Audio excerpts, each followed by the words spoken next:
चलो तो आज शुरू करते हैं हम लोग नए चीज़। और बायोलॉजी आज का क्लास है, ठीक है। और धीरे धीरे होगा तो इसमें दूसरा लेक्चर भी डाल सकते हैं। दूसरा लेक्चर कहने का मतलब केमिस्ट्री हो सकता है या फिजिक्स अभी नहीं, ज़्यादातर चांस है कि केमिस्ट्री, यानी तो सेकंड दूसरा लेक्चर भी केमिस्ट्री का ही हो जाएगा। और हम लोग चैप्टर में आगे बढ़ते हैं। उस दिन पढ़ा रहे थे कंपाउंड एपिथेलियम। कंपाउंड एपिथेलियम के बारे में इंट्रोडक्शन दे दिए थे, इंट्रोडक्शन हो गया था। और हम लोग आज पढ़ेंगे, ये बताए थे हम उस दिन आप लोगों को कि on the basis of stretching ability, किसको कितना जो खींचा जा सकता है, कितना देर होल्ड करके रखा जा सकता है, वो दो टाइप का होता है। या ट्रांजिशनल, जिसको स्ट्रेचेबल, जैसे टॉयलेट लगता है किसी एक घंटा 2 घंटा भी मतलब होता है ना, रोक सकते हैं। तो उस कौन से एपिथेलियम के कारण से, इसी एपिथेलियम के ट्रांजिशनल एपिथेलियम। और वो कौन सा है? Compound epithelium. कंपाउंड एपिथेलियम के कारण से ही हम जो है जो टॉयलेट है उसको थोड़ा ज़्यादा देर तक होल्ड कर सकते हैं, रोक सकते हैं, ठीक है। और दूसरा टाइप का आता है स्ट्रेटिफाइड एपिथेलियम, जिसको स्ट्रेच नहीं किया जा सकता। जैसे ये नाखून सब देख रहा है, इसमें कंपाउंड एपिथेलियम है। नाखून में कंपाउंड एपिथेलियम है। और ये कैसा होता है? इसको स्ट्रेच कर सकता है? नहीं कर सकता। सींग, ये गाय भैंस का, मवेशी का जो सींग होता है वो कौन सा है? कौन सा एपिथेलियम होगा? वो भी स्ट्रेटिफाइड एपिथेलियम है। स्ट्रेटिफाइड, जिसको स्ट्रेच नहीं किया जा सकता है, ठीक है। जिसमें न्यूक्लियस जो है नहीं होता है, सेल मर जाता है। न्यूक्लियस होता ही नहीं है तो इसका मतलब सेल मर जाता है। तो अब इसको देखते हैं, इसका क्लासिफिकेशन आगे देखते हैं, इसको कैसे वर्गीकृत किया जा सकता है। तो स्ट्रेटिफाइड एपिथेलियम का कोई डेफिनेशन नहीं है, इसलिए पूछना मत कि डेफिनेशन सर नहीं लिख पाए। स्ट्रेटिफाइड एपिथेलियम का ना 3 पार्ट है, जैसे 3 भाग में बांटा जाता है इसको। स्ट्रेटिफाइड स्क्वामस, जैसे स्क्वामस एपिथेलियम, क्यूबॉइडल एपिथेलियम और कोल्यूमनर एपिथेलियम, 3 टाइप में। अब स्ट्रेटिफाइड एपिथेलियम का पार्ट है तो स्ट्रेटिफाइड स्क्वामस एपिथेलियम। अगर सिंपल का तो simple squamous epithelium, simple cuboidal epithelium, simple columnar epithelium, वो हम लोग पढ़ चुके हैं। अब आगे देखते हैं। तो पहला टाइप है stratified squamous epithelium. Stratified squamous epithelium उसको कहेंगे जो अपने पास क्या कहते हैं कि जिसमें बहुत सारा सेल्स। और इसमें क्या होता है कि देखो, ये स्ट्रक्चर है स्ट्रेटिफाइड स्क्वामस एपिथेलियम का। इसमें जैसे बेसमेंट मेम्ब्रेन पड़े थे, इसमें ना ये नया नया उभार जो है नीचे आ जाता है। और ये बहुत सारा सेल्स जो होता है ना, इसमें देखो पॉलीगॉन है। पॉलीगॉन यानी बहुभुजी होता है, मतलब इसमें बहुत सारा, एक से अधिक, 2 से अधिक, 3 से अधिक। जैसे तीन भुजा वाला को त्रिभुज बोलते हैं, ट्रायंगुलर। रेक्टेंगुलर किसको बोलता है? जिसमें 4 भुजा, और जिसमें 5 भुजा है तो उसको पेंटेन। और पॉलीगोनल यानी 4 से अधिक जिसमें भुजा होगा। इसमें देखो सब सेल के पास ना अलग अलग, देखो कोई 6 कोने, किसी में 4 कोने, तो इसलिए बहुत सारा एंगुलर का हो जाता है। तो इसको पॉलीगोनल बोला जाता है। तो पॉलीगोन शेप का है, ठीक है ना। और ये बीच में, और ये नीचे में क्या होता है? Basement membrane. उसके ऊपर क्या होता है? बेसमेंट मेम्ब्रेन के ऊपर बताए थे एपिथेलियम होता है। सिंपल एपिथेलियम क्या होता था? इसी पे बेसमेंट मेम्ब्रेन के ऊपर में ही सिर्फ एक लेयर, वो क्या होता था? कंपाउंड क्या कहते हैं, कोई भी तरह का हो सकता था कॉलमनर हो सकता था वो सिंपल स्क्वामस हो। लेकिन यहाँ पे वैसा नहीं है। यहाँ पे कि अंदर वाला जो नीचे वाला लेयर होता है ना बेसमेंट मेम्ब्रेन के ऊपर में, वो कंपाउंड, ये क्यूबॉइड एपिथेलियम होता है। उसके ऊपर ना अलग अलग तरीका का एपिथेलियम होता है। ये भी सेल्स है। कौन सा ये सेल है? क्यूबॉइडल सेल्स है। उसके ऊपर में कौन सा है? ये है अलग अलग तरीका का सेल्स है। इसको पॉलीगोनल सेल्स बोलते हैं। इसके ऊपर में फिर जो है ना फ्लैट तरह का रहता है, लेटा हुआ रहता है। देखो यहाँ फ्लैट बना है सामान, तो इसको ऊपर लगा को हॉर्नी लेयर बोलते हैं, ठीक है, हॉर्नी लेयर। और ये इंटरमीडिएट लेयर हो गया। ये इंटरमीडिएट मतलब बीच में। इंटर मतलब बीच में, इंट्रा मतलब अंदर, इंटर मतलब बीच में, ठीक है। 2 के बीच में अगर इंटर मेम्ब्रेन, यानी 2 मेम्ब्रेन के बीच में, और या फिर ये दो स्पेस है तो इंटरमीडिएट होगा, ठीक है ना। इसके बीच में है तो इंटरमीडिएट लेयर है। और इसको क्या बोलते हैं? बेसमेंट मेम्ब्रेन, ठीक है। अब चलते हैं, देखते हैं आगे। और ये जो न्यूट्रिशन कहाँ से लेता है? तो यहाँ लिखे हैं get their nutrition from underlying connective tissue. देखो इसके नीचे जो अंडरलाइंग कनेक्टिव टिश्यू है, देखो ये जो टिश्यू है अंडरलाइंग टिश्यू, ये कनेक्टिव, ये जो कहता है कंपाउंड, ये इसके नीचे क्या एपिथेलियम सेल्स न्यूट्रिशन कहाँ से लेता है बताए थे? इसके नीचे मान लो बेसमेंट मेम्ब्रेन के नीचे होता है ना कनेक्टिव टिश्यू, वहाँ से न्यूट्रिशन लेगा, और इसका सब सेल कहाँ से लेगा, इसी से, कहाँ से लेगा, कनेक्टिव टिश्यू से ये लेगा, इससे फिर इधर धीरे धीरे आगे बढ़ते जाएगा न्यूट्रिशन, जो भी खाने पीने का चीज़ होगा या एनर्जी वाला चीज़ होगा तो वो यहाँ से आएगा। अब उसके बाद middle layer of formed from polygonal cells, ये बता दी, मिडिल लेयर जो है पॉलीगोन से बना होता है, बहुत सारा तरह का सेल्स से होता है। और cells of outermost layer scale like flat cells. अब देखो स्केल लाइक अब वही हुआ मछली का, जैसे टाइल लाइक स्ट्रक्चर देखो ना, टाइल्स जैसे अलग अलग तरीका का टाइल्स रहता है बिछा हुआ, तो उसी तरह से देखो तो बिछाया हुआ जैसा लगेगा ना। तो इसको ऊपर का फ्लैट होता है, कैसा होता है, आउटर मोस्ट कैसा होता है, फ्लैट होता है। और ये कहाँ, अब इसके बेसिस पे देखते हैं, इसको दो तरह से बांटा गया है, किसको किसके। अब देखो क्रिएटिन प्रोटीन एक ऐसा प्रोटीन है जो कि बता रहे हैं, देखो क्रिएटिन प्रोटीन के प्रेजेंस में, क्रिएटिन प्रोटीन अब होता है क्या, तो क्रिएटिन प्रोटीन क्या होता है, क्रिएटिन प्रोटीन जो नाखून सब होता है ना, नाखून हो गया और क्या हो जाएगा, बाल हो गया, ये सब जगह जो आउटर ग्रोथ होता है, जो दिखने में, जिसमें ब्लेड कटने पर खून नहीं बहेगा, उस सब में क्या है, क्रिएटिन प्रोटीन। जैसे गाय का सींग, भैंस का सींग है ना, उसको टूटने से हो सकता है खून निकल जाए, लेकिन मोस्टली कैसा रहता है, आउट ग्रोथ उसका कैसा है, एकदम से बहुत हार्ड रहता है, तो उसमें क्रिएटिन प्रोटीन रहता है। बाल सब में क्या है, क्रिएटिन प्रोटीन है। अगर क्रिएटिन का कमी नहीं होगा तो बाल अच्छा नहीं हो पाएगा, बाल मजबूत नहीं रह पाएगा, नाखून मजबूत नहीं हो रह पाएगा। तो क्रिएटिन प्रोटीन जो है इसमें क्या कहते हैं, बाल सब में होता है। तो अब मान लो किसी को टिश्यू में क्या कहते हैं प्रोटीन, ये क्रिएटिन प्रोटीन जो आउटर मोस्ट सेल में प्रेजेंट होगा तो उसको क्रिएटिनाइज्ड स्ट्रेटिफाइड स्क्वामस एपिथेलियम बोलेंगे। और जिसमें क्रिएटिन प्रोटीन एब्सेंट होगा उसमें क्या, किसको, उसको क्या बोलेंगे, नॉन क्रिएटिनाइज्ड ऐसे पढ़ना, नॉन क्रिएटिनाइज्ड स्ट्रेटिफाइड स्क्वामस एपिथेलियम। अब वो if creatine protein is present, if creatine protein present इन, यहाँ छूट गया था इसलिए बीच में लिखे थे, अब तुम लोग यहाँ पे इफ के बाद क्रिएटिन प्रोटीन लिख लेना। If creatine protein present in scaly cells, यानी स्केल्स यानी हमारा ऊपरी सतह, ऊपरी ये स्किन है ना, इस समय क्या है, क्रिएटिन प्रोटीन है। अब क्रिएटिन प्रोटीन जहाँ आएगा ना तो उसके सेल का अंदर का जो ना न्यूक्लियस सब जो है ना मर जाता है, then the cell become non nucleated, यानी जिसमें न्यूक्लियस एब्सेंट हो जाएगा। ठीक है, अगर क्रिएटिन प्रोटीन प्रेजेंट होगा तो ये कहता है ना कि ऊपर लगा स्किन जो है मरा हुआ स्किन है, इसमें किसके कारण से क्रिएटिन प्रोटीन आ जाता है, इसी कारण से जो ऊपर लगा सतह है ये मर जाता है। और दूसरा कारण, अब देखो दूसरा चीज़ एपिडर्मिस बता दी, स्किन के ऊपर में स्केल्स मतलब जैसे किसी का कबूतर सब क्या कहते हैं, फीदर मतलब होता है पंख, कबूतर का पंख हो गया, और किसी भी पक्षी सब का पंख हो गया, उस सब में क्या होगा, क्रिएटिन प्रोटीन प्रेजेंट है, उसी कारण से निकलता है। हॉर्न मतलब सींग होता है, ठीक है, नेल्स मतलब नाखून होता है, स्केल्स मतलब चमड़ी वगैरह, ठीक है, स्किन वगैरह ये सब हो गया, दोनों का लगभग सेम मतलब होता है, ठीक है। फीदर्स मतलब पंख, यानी जिसमें क्रिएटिन प्रोटीन प्रेजेंट होगा तो क्या कहते हैं कि उसमें इस तरह का स्ट्रक्चर, उसका एग्जांपल ये सब हो जाएगा। और सेल कैसा हो जाएगा, मर जाता है, सेल बिकम डेड, यानी याद नहीं तो नॉन न्यूक्लिएटेड कहेंगे, ठीक है। अब दूसरा देख लेते हैं, नॉन क्रिएटिनाइज्ड स्ट्रेटिफाइड स्क्वामस एपिथेलियम। तो जिसमें अब ये होगा कौन सा एपिथेलियम, स्ट्रेटिफाइड एपिथेलियम, स्ट्रेटिफाइड, और किस में पढ़ते हैं हम लोग, कंपाउंड एपिथेलियम। अच्छा बताओ, पूछेगा एपिडर्मिस ऑफ स्किन कौन सा एपिथेलियम होगा, कंपाउंड या सिंपल एपिथेलियम, तो सिंपल नहीं, कंपाउंड एपिथेलियम। और जो सींग में होगा सिंपल एपिथेलियम होगा या फिर कंपाउंड एपिथेलियम, तो कंपाउंड एपिथेलियम बोलना है। क्यों, क्योंकि ये हम कंपाउंड एपिथेलियम के पार्ट पढ़ रहे हैं ना। देखो कंपाउंड एपिथेलियम में ही तो है, ट्रांजिशनल एपिथेलियम ये पढ़ लिए, और ये स्ट्रेटिफाइड एपिथेलियम नॉन स्ट्रेचेबल, जिसको स्ट्रेच नहीं किया जाता, जिसको खींचा तीरा नहीं जा सकता है, स्ट्रेटिफाइड में ही है ये स्क्वामस एपिथेलियम, ठीक है ना, ये तो कंफ्यूज नहीं होना है। और अच्छा ये बोलेगा लिप्स में, हार्ड, ये सब जब, अब देखो नॉन क्रिएटिनाइज्ड स्ट्रेटिफाइड स्क्वामस एपिथेलियम जिसमें क्रिएटिन प्रोटीन एब्सेंट होता है, तो कहाँ कहाँ एब्सेंट होता है, बकल कैविटी।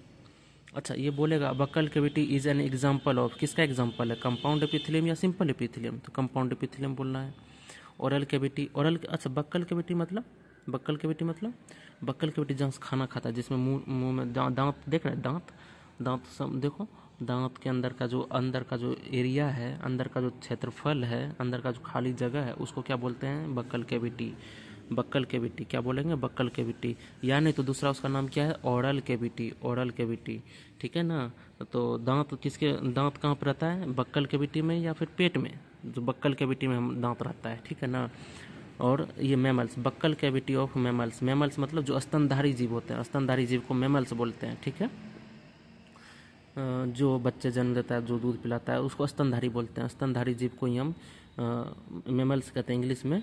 और स्तनधारी के मुंह में जो होता है, यानी मुख गुहा इसका होता है, बक्कल कैविटी का मतलब मुख गुहा, यानी मुख के अंदर का भाग में जो होता है ये कौन सा, नॉन क्रेटिनाइज्ड स्ट्रेटिफाइड स्क्वामस एपिथेलियम, ये प्रेजेंट होता है, ठीक है। इनर लाइनिंग ऑफ चिक्स, गाल के अंदर का जो लाइनिंग है, गाल के अंदर का जो लाइनिंग है उसके अंदर कौन सा है, कंपाउंड एपिथेलियम है। कंपाउंड एपिथेलियम में कौन सा एपिथेलियम है, और ये एपिथेलियम है नॉन क्रेटिनाइज्ड स्ट्रेटिफाइड स्क्वामस एपिथेलियम, ठीक है।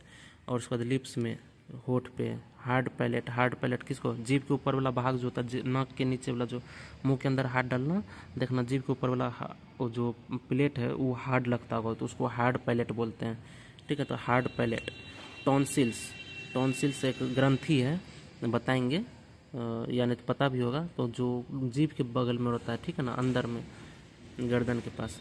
देखो उसके बाद फेरिंग्स, फेरिंग्स क्या होता है, जिससे खाना निगलते हैं उसको फेरिंग्स बोलते हैं, यानी चौबटिया रास्ता होता है जहाँ से खाना जाता है, सांस भी अंदर जाता है। इसोफेगस, यानी जिस पाइप से होकर खाना जाता है अंदर, इसोफेगस किसको कहेंगे। देखो कहीं बच्चा में देखा होगा या 9th-10th में देखा होगा, तो पेट मुंह से एक ना नली आता है जो कि पेट में जाके खुलता है, ठीक है ना, उस नली को कहते हैं ऐसे इसोफेगस, ठीक है। तो इसोफेगस। एनल कैनाल, जब मल त्याग करते हैं तो जो मल निकलता है, जिस द्वार से मल निकलता है उसको एनल कैनाल बोलते हैं, ठीक है।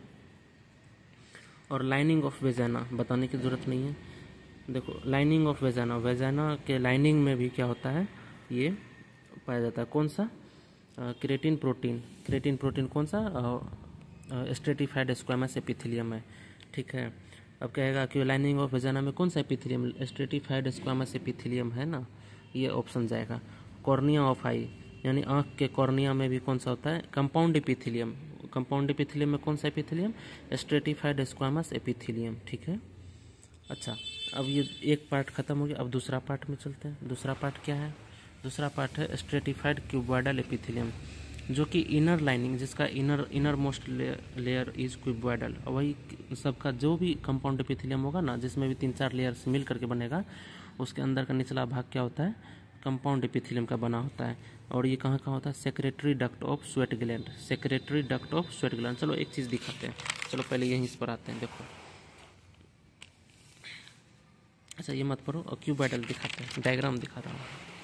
देखो ये डायग्राम, ये देखो बनाए हैं। ये जो निचला इनर लाइनिंग होता है ना, इनर लाइनिंग कैसा है, कंपाउंड, इसके नीचे क्या होगा, बेसमेंट मेम्ब्रेन, याद रखना। उसके नीचे क्या होगा, कनेक्टिव टिश्यू। न्यूट्रिशन कहाँ से लेगा, कनेक्टिव टिश्यू से लेगा, सब सेल्स, ठीक है। इसका सब सेल कहाँ से लेगा, कनेक्टिव टिश्यूज। क्यों, क्योंकि इसका काम क्या है, बचाव करना, प्रोटेक्शन देना, किसका, कंपाउंड एपिथेलियम का। सिंपल एपिथेलियम का क्या काम था, एब्जॉर्प्शन और सिक्रेशन करना, सोखना या कुछ स्रावित करना। इसका काम क्या है, चोट घाट लगना से बचाता है।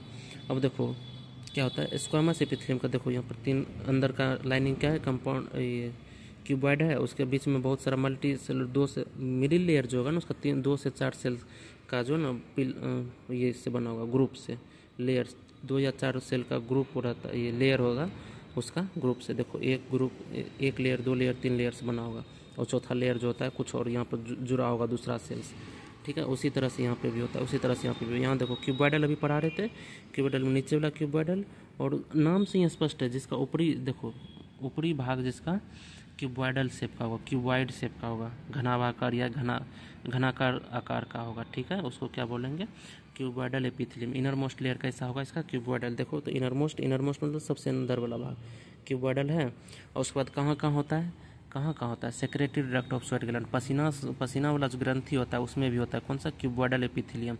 कौन सा, कंपाउंड एपिथेलियम या simple epithelium, compound epithelium. Memory gland यानी स्तन में कौन सा होगा, कंपाउंड एपिथेलियम। कंपाउंड एपिथेलियम में भी कौन, ट्रांजिशनल एपिथेलियम या फिर ट्रांजिशनल या नॉन स्ट्रेटिफाइड एपिथेलियम। तो कौन सा, स्ट्रेटिफाइड एपिथेलियम। स्ट्रेटिफाइड एपिथेलियम में कौन सा पार्ट, स्ट्रेटिफाइड क्यूबॉइडल एपिथेलियम। बात नहीं समझ में आएगी कोई बात नहीं, लेकिन कमेंट कर देना कि सर कहाँ पे नहीं, जहाँ पे नहीं समझ पाए बता देना कि सर इस जगह डाउट है। एग्जाम्पल में secretary duct of sweat gland जहाँ पे बता रहे थे वहाँ पर दिक्कत है, ऐसा बता देना। Mammary glands, sebaceous gland, skin के नीचे जो है ना सीबेसियस ग्लैंड रहता है, ये बात याद रखना, आगे कभी ज़रूरत आएगा तब पढ़ाएंगे सीबेसियस ग्लैंड्स, ठीक है। पेनक्रियाज, पेनक्रियाज पढ़ते आया होगा लेकिन फिर भी जान लो, ये पेट के बगल में होता है, क्या कहते हैं, जो ड्यूडेनम होता है ना, ड्यूडेनम। अब पेट के बगल में देखना एक एक बता दे रहे हैं अभी, इस तरह का ना शेप में, इस तरह का शेप में जाता है पेनक्रियाज रहता है, ठीक है ना, इस तरह से शेप में पेनक्रियाज रहता है, ठीक है, इंसुलिन बनाता है जो, ठीक है।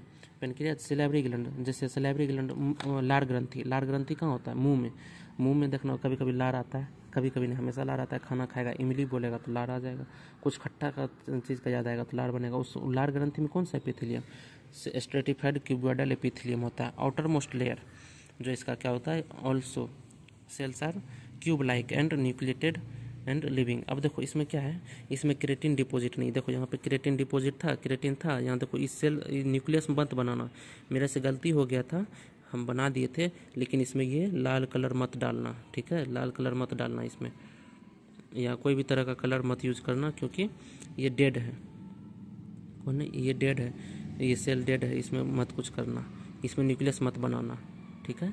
और उसके बाद क्यूबॉइडल सेल्स होता है, क्यूबॉइडल एपिथेलियम बताते हैं। अब कॉल्यूमनर का भी दो पार्ट होता है, ठीक है, कॉल्यूमनर का दो पार्ट कौन सा, देखो कॉल्यूमनर दो पार्ट, कॉल्यूमनर में देखो एक होता है जिसपे सिलिया प्रेजेंट होगा, कॉल्यूमनर सिलिएटेड एपिथेलियम बोलेंगे, कॉल्यूमनर नॉन सिलिएटेड। इसके ऊपर देखो, अब ये तो आसान ही है, तुम लोग को आसान भी लग रहा होगा, 3-4 लेयर है, ये नीचे में इनर मोस्ट लेयर कैसा होगा, क्यूबॉइडल शेप, बीच में कैसा पॉलीगोनल शेप होगा, और उसके बाद ये कॉल्यूमनर सेल होगा, लेकिन उसके ऊपर सिलिया प्रेजेंट होगा, तो सिलिएटेड कॉल्यूमनर, सिलिया एब्सेंट है तो नॉन सिलिएटेड कॉल्यूमनर, ठीक है, या कॉल्यूमनर नॉन सिलिएटेड एपिथेलियम।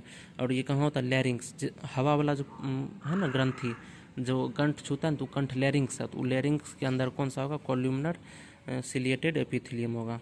और जो ये होगा, जैसे खाना खाता है ना तो खाना घोटाता है, जो खाना देखो दो पाइप कॉमन है हमारे मुंह का, जो जैसे जीभ के अंदर खाना निकलता है तो वहाँ पे दो चीज़ होता है, एक चीज़ होता है ग्लोटिस, रास्ता बदलने वाला, ठीक है ना, रास्ता बदलता है। अगर नहीं नहीं नहीं होगा तो तुम्हारा खाना जो है ना हवा वाला पाइप में चला जाएगा, यानी लंग्स में जा सकता है, तो उसको ढक देता है, कौन सा, एपीग्लोटिस, ग्लोटिस ऐसे ढक देता है, ठीक है, ढक देता है, तो उसमें कौन सा होगा, कॉल्यूमनर नॉन सिलिएटेड, ठीक है। अब दूसरा टॉपिक आगे बढ़ते हैं, दूसरा टॉपिक आगे ये बढ़ रहे हैं, ग्लैंड्स, ग्लैंड्स। अब देखो अभी यहाँ पर रोक रहे हैं, अगले सेशन में लेंगे ग्लैंड्स का क्लास, ठीक है, नहीं तो पढ़ा ही देता हूँ। ग्लैंड्स देखो, ग्लैंड्स किसको कहते हैं, ग्रंथियाँ, ग्रंथियाँ आज पढ़ेंगे। ग्रंथि क्या होता है, ए सेल और एक ग्रुप ऑफ सेल्स, यानी एक कोशिका या कोशिकाओं का समूह जो सेक्रेट करता है, क्या सेक्रेट करता है, केमिकल सब्सटेंसेस, यानी केमिकल पदार्थ, रासायनिक पदार्थ सेक्रेट करता है, उसको क्या कहते हैं, ग्लैंड। अब ग्लैंड कुछ भी हो सकता है, हार्मोन जो सेक्रेट कर रहा है वो भी ग्लैंड होगा, कोई ना कोई, पसीना आ रहा है कोई ना कोई ग्लैंड होगा, जिसके भी नीचे ग्लैंड आ रहा है तो वो समझ लो, जैसे अभी पढ़ा था स्वेट ग्लैंड, स्वेट मतलब पसीना होता है, पसीना ग्रंथि, पसीना वाला ग्रंथि, उसको स्वेट ग्लैंड बोलते हैं। किसका बना होता है ये, एपिथेलियम टिश्यू, जो सिंपल एपिथेलियम टिश्यू पढ़ता है तो उसी का बना होता है, simple epithelium tissue, epithelium tissue, simple मत लिखना, सिर्फ एपिथेलियम टिश्यू लिखना। सम कॉल्यूमनर और cuboidal cells get specialised for secretion called glandular epithelium.